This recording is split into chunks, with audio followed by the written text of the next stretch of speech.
예, 우리 가족 불자 여러분 한 주 동안 무탈하셨죠? 오늘은 네 번째 시간입니다. 그 지난 시간에 그 칠보로 그 보시한 공덕하고 마음 공부에서 얻은 공덕, 이게 어느 것이 더 크냐라고 했을 때 부처님께서 마음 공부에서 얻은 공덕이 더 크다.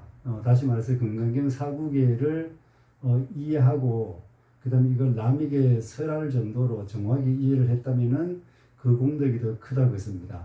이 삼천대천 세계를 그 칠보로 가득 채운 보시, 참 대단한 보시죠. 물질적 보시로는 정말 더 이상 뭐 말할 수 없는 큰 보시죠. 그런 보시보다가 그 내 마음 하나 깨달아서 그 깨달은 마음을 다른 분에게 전달해주는 그 공덕이 훨씬 더 크다. 이렇게 이야기하셨습니다. 자, 오늘은 그 네 번째 시간으로 그 부처님 탄생계에 대한 이야기입니다. 부처님 그 탄생계라고 하는 것은요, 천상천하 유아독전 삼계계고 아당 안지, 이걸 보고 이야기하는 거죠. 그 부처님이 태어나서 그 한쪽 팔 오른쪽 팔을 위로 올리고 그다음 왼쪽 팔은 땅으로 향하게 하고 그리고 일곱 걸음 사방으로 일곱 걸음 걸으면서 천상천하 유아독존 삼계계고 아당 안지 이렇게 말씀하셨다는 겁니다. 우리가 깨달음의 길은 우리 인생에서 정말 그 중대차한 일이지만 그 나무 일처럼 생각하거나 그 선방 스님들의 몫이 라고만 생각해서는 안 된다는 겁니다. 우리가 제가 불자들도 누구든 깨달을 수 있고 이거는 뭐 불교학 박사들이 깨닫는 것도 아닙니다. 우리가 그 시골에서 일하는 농부들도 언제든지 깨달을 수 있고요. 누구든지 깨달을 수 있는 것이 바로 우리 불교입니다. 그렇게 어렵지 않은 것이 불교다 이렇게 생각하시면 됩니다. 저 천상 위에서 벌어지는 일도 아니고 그렇다고 뭐 부처님만의 일도 아니고 우리 세상살이 살아가는 일, 이것이 바로 깨달음으로 가는 길입니다.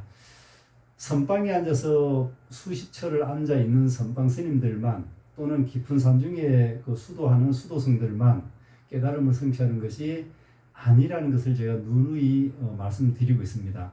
부처님께서 우리 하엄경에서 말씀하셨죠. 누구든 본성이 있다고 했고 그 본성을 보는 사람은 누구든 깨달음에 이룰 수 있다 이렇게 말씀하셨습니다.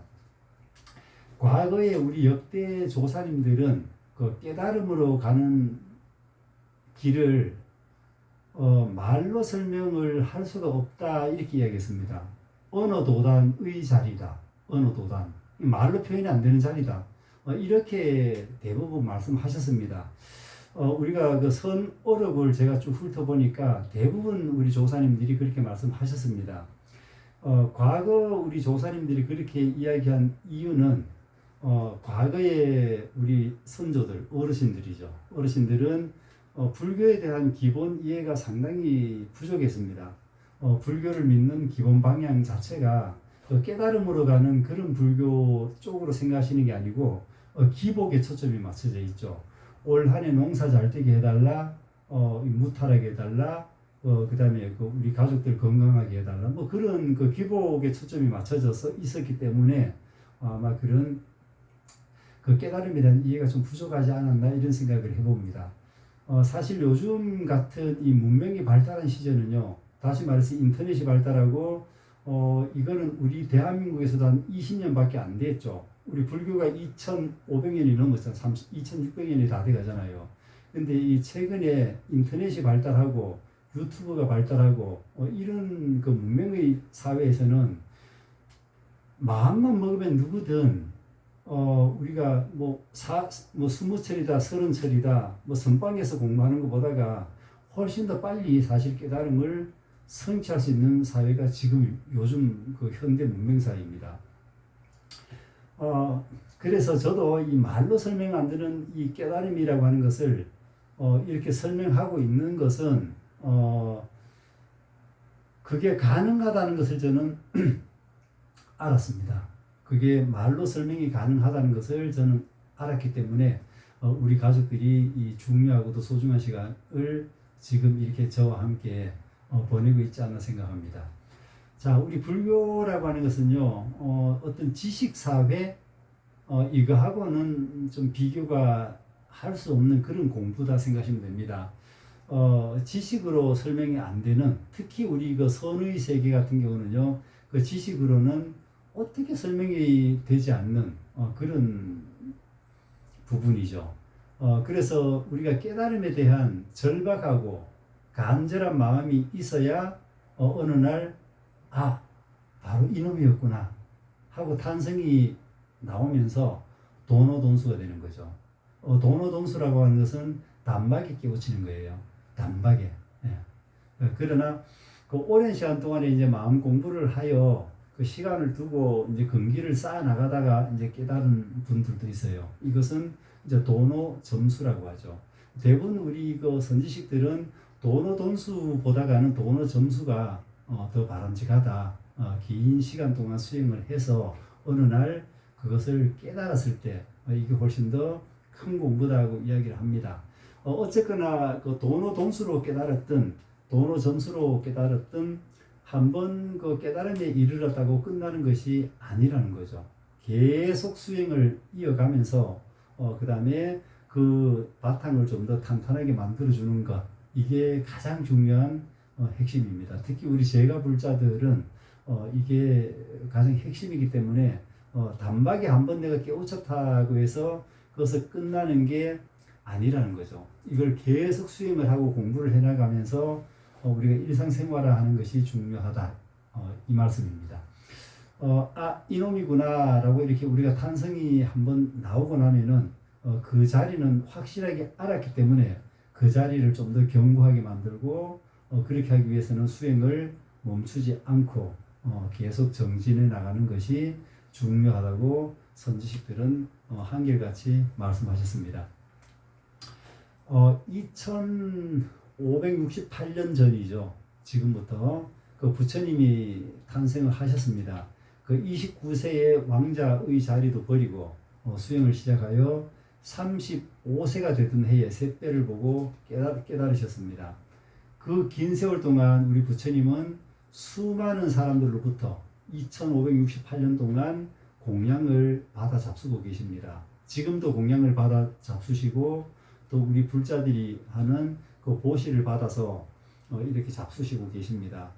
그거 봐서는 부처님이 참 대단한 어른이라고 저는 그렇게 생각합니다. 2568년 동안 보시를 받으시고 공양을 받아 잡수시고, 그것도 한 사람이 올리는 게 아니고 우리 그 불교도가 약 10억 정도 되죠. 10억 명으로부터 그렇게 존경을 받고 공양을 받으시고 있다는 것은 정말 대단한 어르신이다. 그렇게 저는 생각합니다. 우리 그 부처님께서는 많은 사람들한테 깨달음을 길로 안내하셨고요. 지금도 부처님의 가르침을 따르는 사람들이 그 10억 명이 되잖아요. 그럼에도 불구하고 우리 부처님 당시에 그 외도자들이라고 그러죠. 외도, 사도자들이라고 하죠. 뭐 외도라고 하기도 하고요. 이런 사람들로부터, 타 종교 사람들이에요. 이 사람들로부터 모진 비난도 받으셨고 지탄도 받으시고 또 모함을 받기도 하셨습니다. 부처님 당시에도 우리 세간살이는 지금하고 다를 바가 전혀 없습니다. 시기하고 질투하고 또 의심이 넘쳐나고, 특히 그 인도 사회에는 그 카스트 제도라 그러죠. 이게 계급 제도입니다. 그 아래서 바라문 그 교도들이 불교를 억압하기도 하고 탄압하기도 하고, 이 외도의 집단으로부터 그 따돌림 받기까지도 했고, 부처님이 실제로 그렇게 생각을 하셨어요. 그 당시에요. 자, 힘이 센, 그 당시에 인도에서 힘이 센 바라문교에 대항하여 이 불교라고 하는 것이 싹이 튼 이유는, 그 당시 계급제도라고 하는 것은 정말 이거는 사람 사는 모습이 아니었습니다. 계급제도가요. 그래서 우리 부처님께서 가고자 하는 길은 모든 사람은 평등하다는 것을 주창을 하신 거예요. 인도 사람들도 대부분 상위 계급에 있는 사람들 빼고 모든 사람들은 평등하기를 원했었죠. 그래서 이 불교라고 하는 게 자리매김된 거고 그렇습니다. 그래서 불교라고 하는 우리 종교는 철저하게 평등합니다. 철저하게.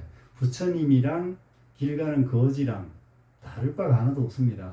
부처님이랑 밑에 자기 제자랑 다를 바가 없다는 거죠. 누구든 평등하다라고 이렇게 주장을 하셨습니다. 그래서 우리 부처님도 제자들하고 똑같이 그 탁발을 나갔잖아요. 탁발. 우리 금강경이 그 말 나오잖아요. 그죠? 탁발하러 나가는 모습이 나오죠. 그 탁발 나가서 탁발 음식을 모두 이렇게 섞어서 우리 바랑이라 그러죠. 바랑에 섞어가지고 쭉 둘러 앉아서 뭐 부처님도 그다음에 그 제자들도 같이 앉아서 이렇게 공양을 하셨다고 합니다. 그 어느 날 우리 부처님이 기원정사에서 나오셔서 이제 탁발을 가셨다가 있었던 그 일화입니다. 일화. 그 일화인데 우리가 마음 공부하고 굉장히 그 밀접한 관계가 있고 중요한 부분이기 때문에 그 이 일화를 제가 소개해 드리도록 하겠습니다. 앞으로도 계속 공부하면서 오늘 제가 말씀드린 이 일화는 아마 여러 번 제가 언급을 할 겁니다. 그만큼 중요하다 소리예요. 부처님이 그 여느 날과 다름없이 그 여러 비구들과 탁발을 하기 위해서 이제 어느 집에 도착을 합니다. 그래서 바람을 이렇게 열고 대문 앞에 서 있죠. 그러면은 그 한 여인이 나와서 이유도 없이 그 부처님께 욕을 하고 그 바람에다가 쓰레기를 집어 던지기까지 하고 또는 이 매질까지 당하기도 하셨습니다. 우리 같으면은 정말 화가 날 법도 한 일이죠. 그 여인에게 쏘아 붙이거나 이렇게 할 법도 한데 부처님은 전혀 화를 내지 않았습니다. 그렇다고 그 여인한테 그 삿된 말씀도 하지 않으시고 빙그레 웃으시면서 그 여인에게 묻습니다. 여인이시여, 누가 그대에게 선물을 한 보따리 가져다 준다면 그대는 어떻게 할 것이요? 라고 묻습니다. 그래서 그 여인이 대답하기를 그야 선물을 가져왔으니까 당연히 제가 받아 챙겨야죠. 이렇게 대답합니다. 그 부처님이 다시 또 묻습니다. 그럼 그 선물 이 여인께서 안 받겠다고 하시면 그 선물은 누가 가지게 될까요? 이렇게 물어요. 또. 그러니까 여인이 대답합니다. 그야 당연히 안 받는다고 하니까 준 사람이 다시 가지고 가겠지요? 이렇게 대답을 해요. 부처님이 또 다시 설하십니다. 오늘 그대가 나한테 준 선물은 안 받을 터이니 선물은 그대가 가지고 가시구려. 이렇게 이야기합니다. 그래서 여인은 그 자리에서 단박이 깨우치는 거죠. 돈수를 한 거죠. 크게 깨달아서 부처님 제자가 된 겁니다. 그 여인이 그 오만방자한 행동 있죠. 바람에다가 쓰레기를 쳐집어 놓고 발로 차고 때리고 이렇게 매질까지 하는 거 있잖아요. 이 오만방자한 행동은 그런 행동을 했을 때 부처님 신경은 과연 어떠했을까? 우리하고 똑같이 올라오겠죠. 아침부터 그렇게 탁발하러 갔는데 여인으로부터 그런 대접을 받았기 때문에 당연히 올라오죠. 하지만 우리와 다른 것은 올라오는 그 덩어리 있잖아요. 그 덩어리를 그저 지켜보는 거죠. 이게 깨달은 사람들이 가장 특징입니다. 그 지켜볼 뿐이에요. 그 덩어리에 끄달리지 않았던 점입니다. 그러니 그 어떤 욕을 먹고 어떤 사악한 행동 앞에서도 빙그레 웃으시잖아요. 부처님께서. 그 여인이 왜 나에게 그런 짓을 했지? 나와 과거의 원수였나?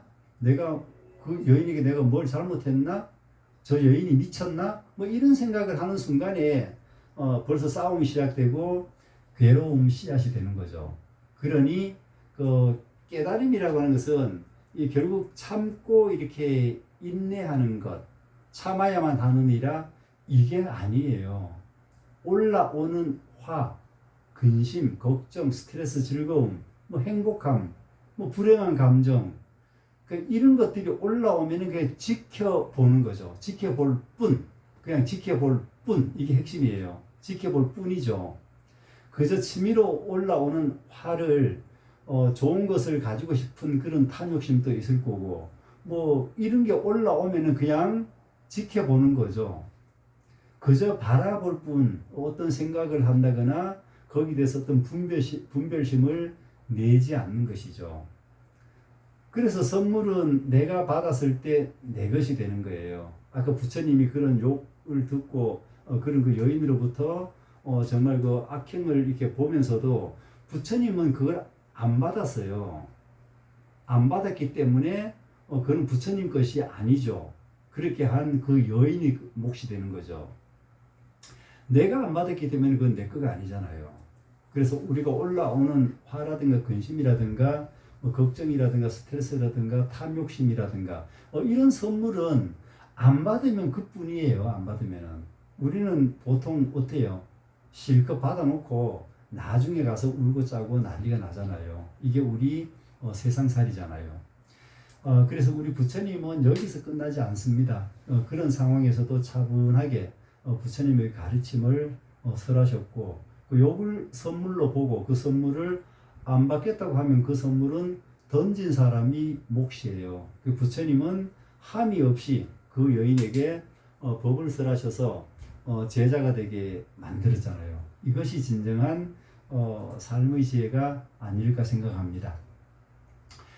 부처님 당시 그 왕자로 불편함이 없이 정말 뭐 하나 이렇게 뭐 물질적으로 불편함이 없이 그렇게 살고 계시다가 그 고행을 결심한 이유가 하나가 있죠. 그 부처님이 어느 날 그 세상살이 구경하러 간다고 이제 밑에 그 부하를 데리고 이제 세상을 나갑니다. 나가 보니까 아파 죽는 사람, 늙어 죽는 사람, 이것저것 근심거리로 정말 고통스러워하는 사람들, 이런 별별 사람들을 다 보게 된 거죠.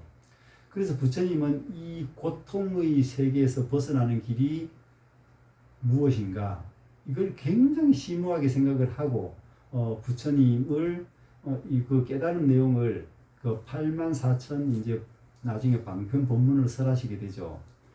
부처님이 사시던 데는 카필라 성이죠. 기원전 6세기쯤에서 현재 네팔 쪽이죠. 네팔 남부와 인도 그 국경 부분에 있는 히말라야 그 산맥 기슭이죠.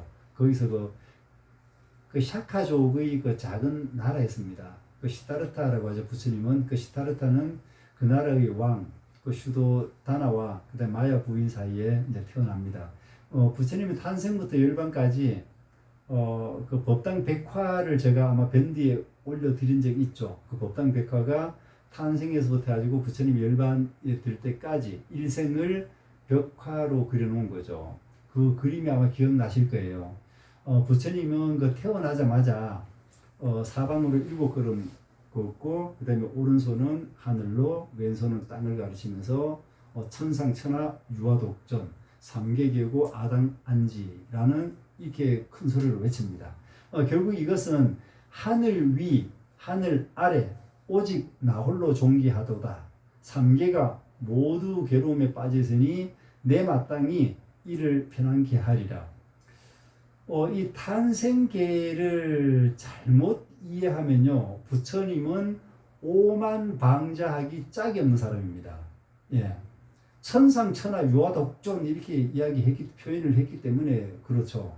그러니까 오만방자하기 짝이 없는 그런 사람이죠. 그래서 제가 마음 공부하면서 인터넷을 이제 자주 뒤져보니까 이 실제로 그 인터넷상에 떠도는 말에 부처님은 오만한 사람이다. 자기가 뭔데 천상천하 유아독존이라고 그런 표현을 쓰고 뭐 이런 거 봤을 때는 내가 이 세상에서 가장 존귀한 몸이다. 이런 표현을 쓰는 거 봐서 사람들은 부처님은 오만방자하다 이렇게 이야기합니다. 근데 그 누가 그런 소리 하는가 내가 가만히 또 뒷조사를 해보니까 주로 이제 교회 그 우리 목사들, 개신교죠. 개신교 목사들. 그 다음에 또 불교를 잘못 이해하고 계신 우리 개신교 그 신자들이 대부분 그런 표현을 하고 있었습니다. 결국 우리 불교를 비방하는 이제 그런 한숨 밑으로 까내리기 위해서 이제 인터넷에다 그런 말을 쓰는 것 같습니다. 사실 교회도 그 제대로 믿고 그 잘 이해하는 사람들은 그렇게 무식한 표현은 사실 쓰지 않죠. 내 종교가 중요하면은 남의 종교도 중요하다 이렇게 하는 게 맞습니다. 이거는 제가 2008년도에 그 오대산이죠. 오대산 그 중대사자암에 기도하러 갔다가 그 교회 목사분들이 한 10명 정도가 그 우리 그 부처님 그 사리탑이죠. 사리탑 앞에 중대사자암이 그 사리암자잖아요. 그리고 그 사리탑 앞에 양복 입은 사람들이 한 10명이 이렇게 포진을 해서 서 있는 걸 제가 봤습니다. 저희 이제 집사람하고 같이 갔을 때. 저 사람들이 도대체 어떤 사람인가 이제 굉장히 저는 궁금했습니다. 나중에 이제 그 밑에 그 스님한테 이야기 들어보니까 그 스님께서 말씀하시기를 교회 목사들이 간간히 저렇게 때를 지어서 부처님 사리탑 앞에 와가지고 길을 받고 간다. 뭐 그렇게 이야기를 하시더라고요. 참 별종들이다 그런 생각했죠. 또 어떤 목사들은요 산신각에 쭈그리고 앉아서 또 우리 길을 받는 또 그런 목사들도 여러 번 봤고요. 우리 그 개신교 기독교라고 하는 것은 정말 그 포용력이라고 하는 것은 영이라는 그런 그런 비난을 사실 많이 받고 있습니다. 실제로 뭐 그런 또 제가 하는 소리가 아니고요. 그 개신교 그 목자들, 그 신도들이죠. 그 신도들 입에서 그런 소리를 나오는 걸 제가 들었습니다. 부처님이 그 태어나서 탄생계를 외치면서 7발자국을 걸었다 그러잖아요. 이거는 인도 문화에서 유래됐습니다. 인간은 그 지은 바에 따라 자기가 지어놓은 그 업에 따라서 가장 열악한 지옥 세계에서부터 아귀, 축생, 아수라, 인간, 천상, 우리가 육도 윤회한 대로 그죠? 이런 육도 윤회를 하게 되는데 부처님이 7발자국을 걸었다는 것은 결국은 육도 윤회에서 벗어나서 이제 해탈 열반을 지향하는 겁니다. 그러니까 7걸음을 걸었다는 것은 육도 윤회를 하다가 한 걸음 더 걸어서 7걸음이 된 거예요. 그 7번째 걸음은 해탈의 길, 이걸 의미하는 거죠. 그래서 우리 그 윤회를 벗어나서 해탈을 성취하는 그것을 이제 그렇게 표현을 해준 거죠. 천상, 천하, 아당, 안지. 이 천상이라고 하는 것은 신들의 세계죠. 천하라고 하는 것은 우리가 살아가는 인간의 세계를 말하는 거죠. 우리 인간 세계에는요, 물질이 세상을 지배합니다. 지금 현재만 그랬을까요? 아닙니다. 옛날 과거 고대에도 마찬가지예요. 이 물질 때문에 싸우고 전쟁하고 결국은 전쟁하고 사람 죽이고 하는 게 다 물질 때문에 그런 일이 생겼던 거죠. 그 물질이 세상을 지배하는 세상, 이게 인간 세계예요.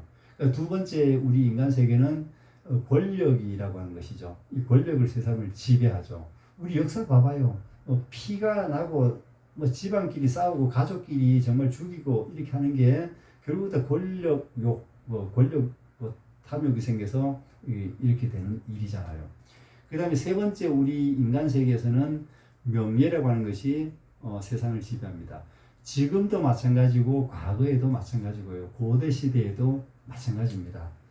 다 이 세 가지 때문에 우리 인간들은 고통을 받게 되죠. 물질에 대한 지배욕, 권력에 대한 지배욕, 그 다음에 명예나 인기라 그러죠. 명예나 인기에 대한 그 세상을 지배하는 그런 욕심. 이것들이 결국은 우리 인간들을 고통스럽게 만드는 원인이다. 이렇게 보시면 됩니다.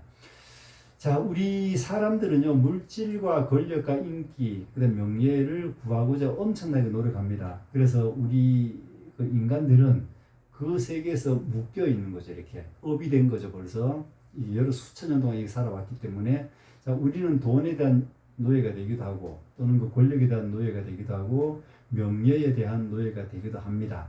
그래서 내가 주인이라는 욕망의 노예가 되어 살아가고 있는 거죠. 내가 주인이 아니라 욕망의 노예가 되어 살아간다는 겁니다. 그뿐만 아니라 인간은 또 신들의 노예가 되기도 합니다. 우리 일부 종교 보면 그렇잖아요. 신이 나를 태어나게 했고, 신이 나를 죽어서도 나를 천당으로 모셔가 잘 데리고 갈 거다. 이런 믿음을 갖고 있는 거죠. 그러니까 내 뜻대로 되는 게 아니고 누구? 주님의 뜻대로 되소서. 이렇게 보통 기도를 하잖아요. 이거는 신에 대한 신의 노예다는 것을 입증하는 거죠. 그래서 우리 그 신들이라고 하는 것은 어떤 그 종교적인 믿음도 들어갈 것이고 뭐 사상이나 이념도 같이 포함이 됩니다. 우리는 이런 사상이나 믿음의 노예가 되어서 살아가고 있는 게 우리 이 현상 세계라고 보시면 됩니다. 실제로 우리도 답답할 때 그러잖아요. 산신도 찾고 뭐 칠성신도 찾고 가가지고 빌기도 하고 엎드려 빌기도 하고 이렇게 하잖아요. 우리도 그죠? 불교를 믿으면서도 그렇게 하잖아요. 또 우리 기독교 교인들은 모든 것은 우리 그 예수님이 나를 인도하고 예수님이 나를 행복하게 해주기도 하고 내가 잘못하면 예수님이 나를 벌하기도 하고 뭐 이렇게 신들의 그 노예 뭐 이렇게 된 게 우리 종교라고 보시면 됩니다. 그래서 우리 여기 천상천하 유아 독존이라고 하는 것은 그 신들이 세계하고 인간의 세계를 통틀어서 자신의 존재보다가 더 중요한 것은 없다 이걸 선언한 겁니다. 사실은. 그래서 우리가 이런 무지에서 벗어난다면 바로 우리 자신이 우주의 주인이고 자기 운명의 주인이라는 것을 정확하게 그렇게 말씀하신 거죠.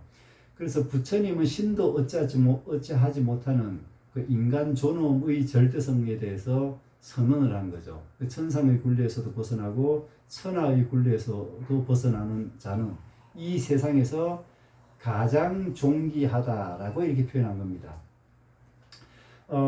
오늘날 우리 그 시대, 현대 우리 살아가는 사람들이죠. 그 자아상실의 시대다 보통 그렇게 이야기합니다. 그 스스로를 잃어버린 거죠. 돈의 정신이 팔리고 이 쾌락의 정신이 팔리고 또는 권력의 눈이 멀고 뭐 이러다 보니까 자기를 잃어버리고 방황하고 이렇게 살아가는 거죠. 이런 자아상실의 시대에서 자기를 되찾는 길, 자기의 존엄을 회복하는 길, 이것이 바로 천상천하 유아독존 그런 의미로 받아들이면 될 것 같습니다.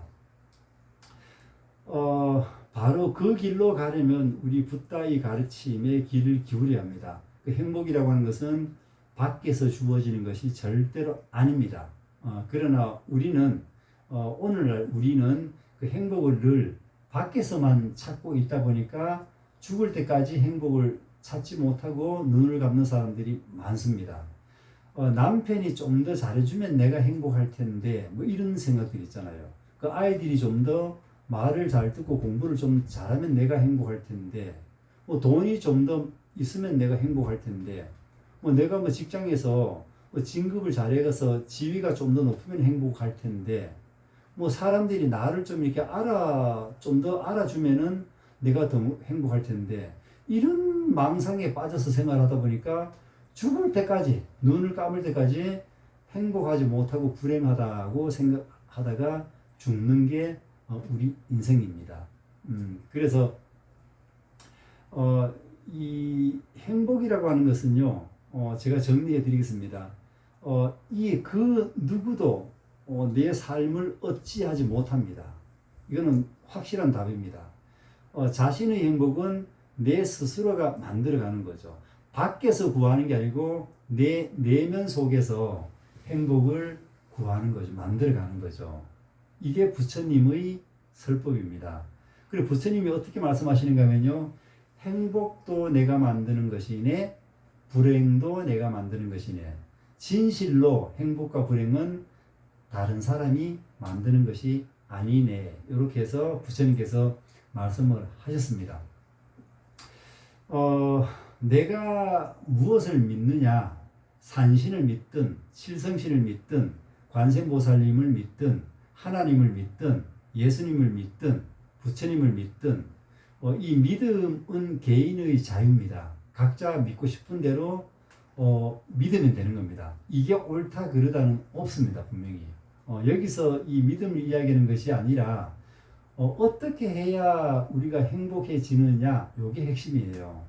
어떻게 해야 내가 칠성신을 믿어서 내가 행복하고 다른 사람에게도 같이 행복해질 수 있다면 칠성신을 믿어야 돼요. 그러나 그게 우리가 한계라고 하는 것이 분명히 있습니다. 입증되지 않았기 때문에 또 그렇게 할 수가 없고요. 그래서 우리는 자기가 아닌 것을 자기로 착각을 하고 살고요. 또 영원하지 않는 것을 또 영원하다고 착각하기도 하고, 그렇다 보니까 두렵고 불안하고 방황하고 이렇게 살아가는 게 우리 인생입니다.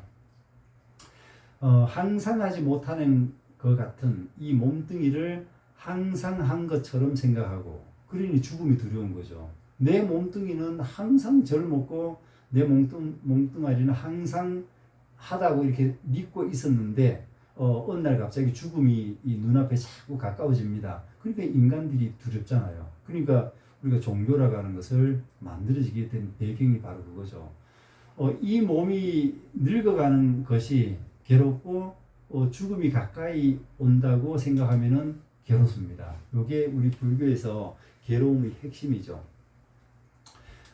내가 가진 재물은 영원한 것처럼 또 생각하고, 또 내가 갖고 있는 이 재물은 또한 영원한 것이 아닌데도 불구하고 영원한 내 것으로 생각을 합니다. 할 것이 하나도 없지만도 이 재물에 또 의지를 하고 살아가는 게 우리 그 인간사, 우리 세상살이가 아닌가 생각합니다. 지위도 마찬가지입니다. 대통령이라고 하는 지위가 평생 가듭니까? 저번에 서두에 말씀드렸잖아요. 5년 있다가 징역 가는 자리가 대통령입니다. 그래도 그걸 5년 동안을 영원히 내가 대통령인 것처럼 생활하다가 뭐 여러 가지 큰 코 다치는 분들도 많았잖아요. 우리가 이 세상에 무엇에 의지하고 살겠는가? 그래서 부처님께서는 이렇게 말씀하셨습니다. 남에게 의지하지 말고 너 자신에게 의지하라. 진리 아닌 것에 의지하지 말고 진리에 의존하고 살아라. 이렇게 이야기하셨습니다. 그래서 내 자신에게 의지해라 이 말은요, 결국은 아까 천상, 천하, 유아, 독존이라고 말씀드렸죠. 그 의미가 되는 겁니다. 산속에 가면 다람쥐들 많잖아요. 다람쥐들 살아가는 게 우리 눈으로 봤을 때 고달프게 살아가던가요? 평화롭게 살아가던가요? 제 눈에는 굉장히 평화롭게 살아갑니다. 걔들은 고달픈 게 없는 것 같아요. 제 눈에는. 그런데 우리 다람쥐보다 더 잘난 우리 인간은 왜 살아가는 게 고달픈가? 그래서 이 무지를 깨트려야 되는 거죠. 다람쥐보다 우리가 더 지혜롭지 못한다는 결론입니다. 결국은 다람쥐가 우리보다 더 지혜로워요. 그러니까 자기가 그 경험한 일부분을 전체라고 단정하기 때문에 그 진실을 못 보는 거죠. 항상 내가 옳다는 생각을 하고 있기 때문에 괴로운 거고요. 그 다음에 내가 틀렸다는 것이 아니라 내가 옳다는 생각을 내려놓는 게 중요한 겁니다. 괴로움에서 벗어나는 지름길이죠. 그것은 다만 내 경험에 의해서 알아진 어떤 사물의 한 부분일 뿐이다. 그래서 나에 이렇게 들렸다고 나에게 그렇게 비쳤을 뿐이지 그것이 실상은 아니라는 것이죠. 이렇게 집착하지 않고 고집하지 않는다면 우리 괴로움은 훨씬 더 적어집니다. 그래서 스스로 괴로움이 없는 사람, 자유로운 사람이 되는 것, 즉 열반 회타를 성취하는 것이 부처님이 세상에 오신 뜻이고 우리 부처님의 가르침을 따르는 이유가 바로 이겁니다. 그러니까 우리가 제일 먼저 해야 될 일은 어떤 이유를 붙이지 말고 어떤 상황에서든 자신의 행복을 유지시키는 게 중요합니다. 삶의 자유로움을 간직하는 게 중요합니다. 비록 병이 나서 누워 있을지라도 사랑하는 가족을 잃었을지라도 잠시 마음의 평정을 잃었더라도 빨리 평정심을 되찾아서 삶이 여일해야 되겠죠. 이렇게 자신을 삶에 충실할 때 자기 삶의 주인이 되는 겁니다. 이것이 바로 천상천하 유아 독존입니다. 그런데 이것만이 또 불교라고 하면 안 되죠. 이것하고 이제 첫 번째 한 구절 끝나고 두 번째 구절에 삼계계고 아당 안지가 나옵니다. 그러니까 자유롭고 나는 행복해졌습니다. 이제 내가 자유롭고 행복해졌는데 내 주위를 가만히 돌려보니까 아직도 많은 사람들이 괴로움에 헤매고 있다. 그러니 그들도 내가 얻은 이 행복의 세계로 인도해야겠다고 다짐하는 거죠. 부처님께서. 그게 바로 뭔가 하면요. 이 삼계계고 아당안지 그 의미입니다. 그래서 그들에게 자유와 행복을 마음껏 누리도록 도와주리라. 이것이 삼계계고 아당안지의 의미가 되는 거죠. 그러니까 핵심은 그거예요. 먼저 자기 스스로 행복을 추구하고 또한 그 내 혼자서 행복할 것이 아니라 나와 함께 살아가는 가족들이라든가 이웃들, 그 다음에 주변 세상도 함께 이 자유와 행복을 누릴 수 있도록 만들어가는 것. 이것이 바로 부처님께서 이 세상에 오신 뜻이고, 그 다음에 부처님이 태어나실 때 그 상징적으로 표현한 것이죠. 그래서 우리가 삼계계고 아당안지, 그러니까 이 삼계 모든 고통 속에 살아가는 이 세상을 내가 편안하게 하리라. 부처님이 그렇게 딱 태어나면서 탄생기를 하신 거죠. 우리 모두는 그 괴로움의 세계 또는 고통의 세계, 뭐 사바세계라고 보통 그렇게 얘기합니다. 사바세계에서 살아가고 있습니다. 그 사바세계에서는요, 누구 할 것 없이 크고 작은 괴로움이 연속되는 게 사바세계입니다. 그 괴로움이라고 하는 것은 영원하지 않다는 것입니다. 제가 서두에 우리 법정 스님의 그 나를 참나라고 하는 그 글을 소개해 드린 적이 있죠. 이게 계속 변화가 되지 않고 무상하지 않다면은 괴로운 사람은 죽을 때까지 괴로워야 되고요. 또 행복한 사람은 죽을 때까지 행복만 하다가 죽게 됩니다. 그렇지가 않죠. 세상살이는 누구든 불행했다가 행복했다가 좋았다 나빴다가 기뻤다 슬펐다가 뭐 이런 것들이 계속 반복이 되는 거죠. 그래서 우리가 이 무상함, 나중에 이제 제가 그 설명 다시 드릴 텐데요. 이 무상함을 우리가 빨리 깨쳐야 됩니다. 무상함만 알아도 우리는 그 행복의 문에 한 걸음 더 가까이 다가서지 않는가 생각합니다. 모든 것은 항상하지 않다. 그거는 무상하지 계속 변하는 거죠. 어제의 나와 오늘의 나는 분명히 다릅니다. 같은 게 아니죠. 이 세포도 변했을 거고 머리도 하나 더 셨을 거고 눈도 조금 더 나빴을 거고 작년의 내가 올해의 내가 아니라는 거죠. 내가 태어날 때 엄마 뱃속에서 나올 때 태어날 때의 내가 지금의 나가 아니라는 겁니다. 근데 우리 사람들은 그때 과거의 나와 현재의 나를 항상 동일시하는 거죠. 봄이 가면 여름이 오잖아요. 여름이 오면 가을이 오고 또 가을이 오면 겨울이 오고 그렇잖아요. 이 모든 것은 계속 변하게 되는 거죠. 이걸 무상하다. 항상하지 않는 거죠. 무상함이 우리 불교 교리에서 가장 핵심 중에 하나다 이렇게 보시면 됩니다. 그래서 우리 부처님께서 말씀하시기를 행복도 내 마음이 만드는 것이네 불행도 내 마음이 만드는 것이네 진실로 그 행복과 불행은 내 마음이 짓는 것이네 내 생각이 짓는 것이다 이렇게 이야기하셨습니다. 그래서 우리가 일체유심조라고 하죠. 화엄경에 일체유심조라고 하는 것을 다시 한번 새겨보는 그런 시간이 됐으면 좋겠습니다. 제가 오늘 하나 빠뜨린 게 있네요.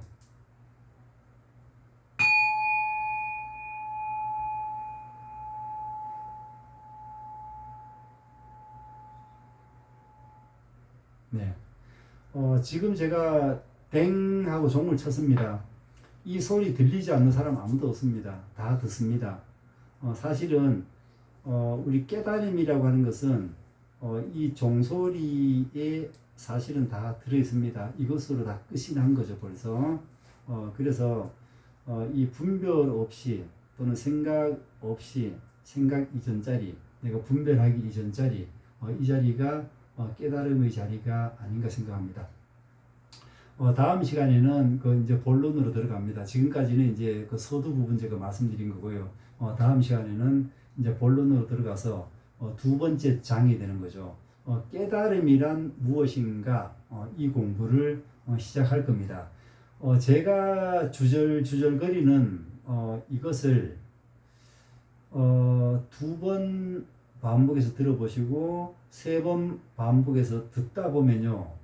제가 주절거리는 이 소리 속에 사실은 굉장히 중요한 진실이 들어 있습니다. 그러니까 한 번 제가 주절거리는 걸 한 번 들을 때하고 주절거리는 걸 두 번 듣고 세 번 들어봤을 때 분명히 뭔가 다르다는 것을 우리가 느낄 겁니다. 분명히 느낄 겁니다. 제가 주절거리는 것을 한 번만 탁 듣고 제가 뭔 소리를 하는가 이렇게 생각하시지 말고 두 번, 세 번 듣다 보면요. 그 속에 정말 굉장히 무서운 그 진실을 분명히 찾을 거예요. 그렇기 때문에 제가 주절거리는 이 소리로 듣지 말고요. 그걸 한 번 더 깊게 마음으로 들어주시면은 아마 저 사람이 도대체 뭘 이야기하려고 지금 저렇게 주절거리고 있는가 아마 그 답이 좀 더 우리가 찾고자 하는 답이 있잖아요. 우리가 지금 그 나를 찾아가는 여행을 하고 있잖아요. 그 나를 찾아가는 여행에서 아마 답을 좀 더 빨리 얻지 않을까 그런 생각을 합니다. 오늘 그 강연은 여기서 모두 마치도록 하고요. 다음 시간에 이제 우리 본론이죠. 깨달음이란 무엇인가 이제 여기서부터 시작을 하도록 하겠습니다. 항상 우리 그 부처님과 함께 하는 그 즐거움, 행복, 항상 부처님과 함께하는 즐거움과 행복, 이런 날이 계속 이어지기를 바라겠습니다. 나무 마하바냐 바라밀, 나무 마하바냐 바라밀, 나무 마하바냐